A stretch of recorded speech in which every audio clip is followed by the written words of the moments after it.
bugün sizlerle yüzde kaç kıskançsın oynayacağız. Yanımda Ali, bir de Ramil var.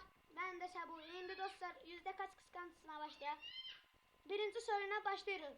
Bugün güne nasıl başladın? Buradan birini seçilir. Ben güne gülmeyle başladım.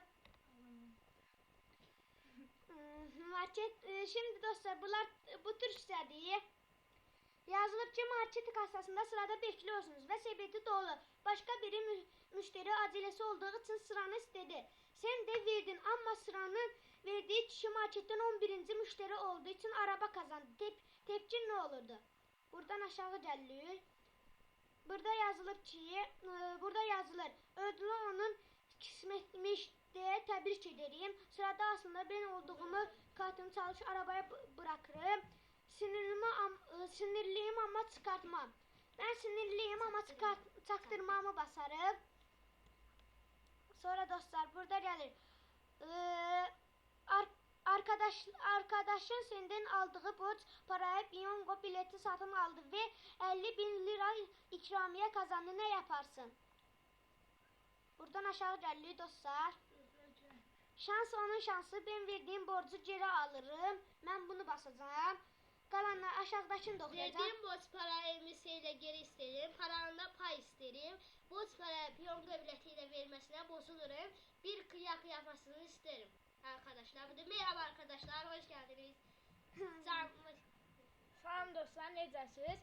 Şimdi- Dördüncü sual. Eşin seni arada ve hayatının bu gece sabaha kadar şirketten arkadaşlarla eğleneceğin bir beşleme dedi. Cevabınız ne olurdu? İyi eğlenceler, benim yerime de eğlen, çok geç kalma, bensiz ne yapıyorsun? Niye? Bensiz bir yere gidemezsin, otur oturduğun yerde. Bence otur oturduğun yerde. Evet. Vah, hara yırtın.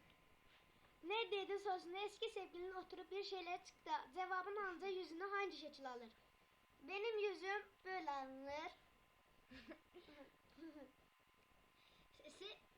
Altıncı soru arkadaşlar. Soru ne diye işaret? Ay, İşaret ne? Her neyse. Arkadaşlar, sevgili çevrim içi ama sana 2 gündür herhangi bir şey yazmıyor. Ne düşünüyorsunuz? Arkadaşlar, bakalım görelim ne diyorlarmış. Benim benim yazmamı bekliyor. Kesin sorun değil. Kesin bir poklar çeviriyor. Kafasını dinlemek istemiş olabilir.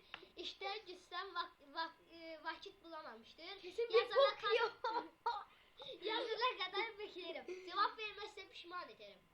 Kesin bir kokuyor. Ha, gel yedinci. İndi Hadi dostlar. ben de okuyayım. Ha, sen okudun ne? İyi ben de okuyayım. Bu ne çekti lan? Şu yukarıya. Sabunum kamçırda bir boklar karıştı. Her neyse ben çağırsın. Ha, indi gel. Ha. Ne poklar? Yedinci sual. Ben dedim. Ha, Geldik bakalım. son soruya. Çok yakında il arkadaşın senden habersiz dışarı çıkıyor ve senin hiç sevmediğin birini çağırıyor. Ne düşünürsün? Cındır adam sana. Ben tarzını birini öldürdüm, iyi yapmışlar. Yaptıkları çok ayıp. Mesafe alım, müşteri tanımlara kötü düşmek lazım. Unutmuşlar sanırım var. Böyle arkadaş olmaz olsun. Bir daha Selim'e ve Selam verin. ne? Telefon açar, laf sokarım. Telefon açar. Güzel bir. Sakallı geleme. Ha. 50 var kıskaçsınız. 50% kakıştır. Kıskancım ben hemen. Sen kıskan.